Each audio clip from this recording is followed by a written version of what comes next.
ऐसा कहा जाता है कि बाबूजी का जन्म कोलूमंड में हुआ। इनके पिताजी का नाम था धांधल जी, जो कि मारवाड़ के राजा राव दुहड़ के भाई हुआ करते थे। इनकी मम्मी के बारे में ऐसा कहा जाता है कि इनकी मम्मी एक अप्सरा थी, एक परी थी। ऐसी कहानियां हैं, लोकोक्तियां हैं कि आसमान की जो परियां होती है, स्वर्गलोक की जो परियां होती है, वो अक्सर धरती पर घूमने के लिए आती है।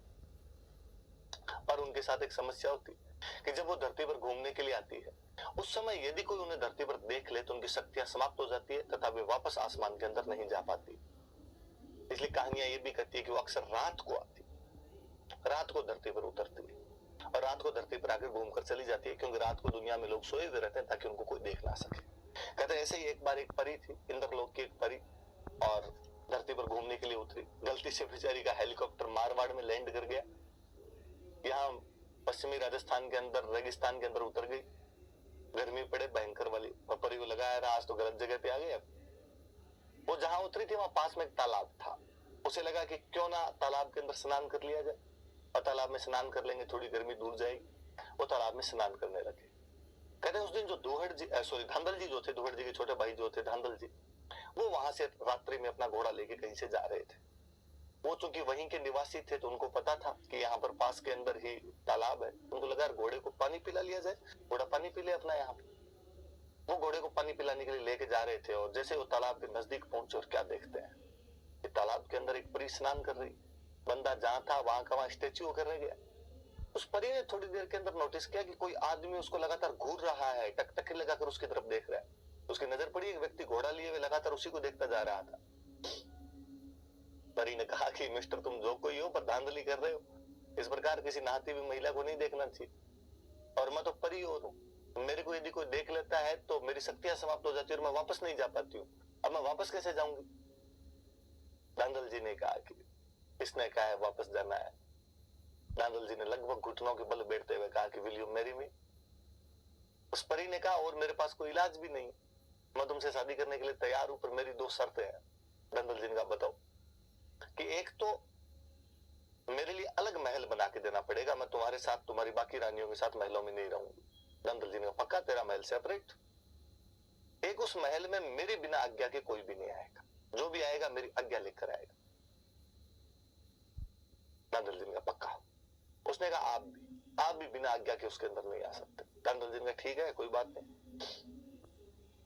परी के लिए अलग महल बना दिया गया, परी उसके अंदर रहती। धांधल जी भी जाते उसमें तो पूछ के जाते, और कोई भी जाता तो विदाउट परमिशन एंट्री नहीं हुआ करती थी वहां पर। समय बीता और उस परी के एक बेटा हुआ, जिस बेटे का नाम रखा गया पाबू। कहते पाबू जी बहुत सुंदर थे, अपने लोक देवताओं में सबसे सुंदर कोई लोक देवता था पाबू जी।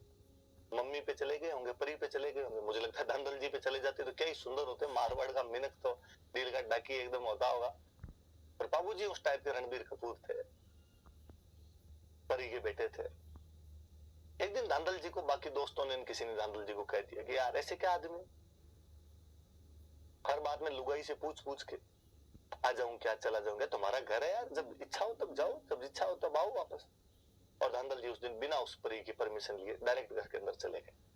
और जब वो घर में घुसते हैं तो वो देखते हैं कि वहां पर परी तो थी नहीं, वहां पर तो एक शेरनी बैठी बैठी बाबू को दूध पिला रही है और उसे खिला रही है। ये क्या कोतक है? शेरनी की नजर जैसे ही धांधल जी पे पड़ी, शेरनी वापस परी बनी, और परी ने कहा कि बस इसी दिन के लिए मना किया था, और मैंने कहा था कि मत आना, क्योंकि मेरे में ये शक्तियां हैं कि जब मैं अकेली होती हूँ तो अपना रूप परिवर्तन करती हूँ। अब तूने कॉन्ट्रैक्ट तोड़ दिया, अब मैं यहां नहीं रहूंगी, अब मैं वापस जाऊंगी। धांधल जी ने खूब हाथ जोड़े, गलती होगी, धूड़ खाई, काली गाय हूं तेरी, पर उसने कहा नहीं, अब मैं यहाँ एक सेकंड भी नहीं रुक सकती, अब तो मुझे वापस जाना ही। ये बच्चा तुम रखो।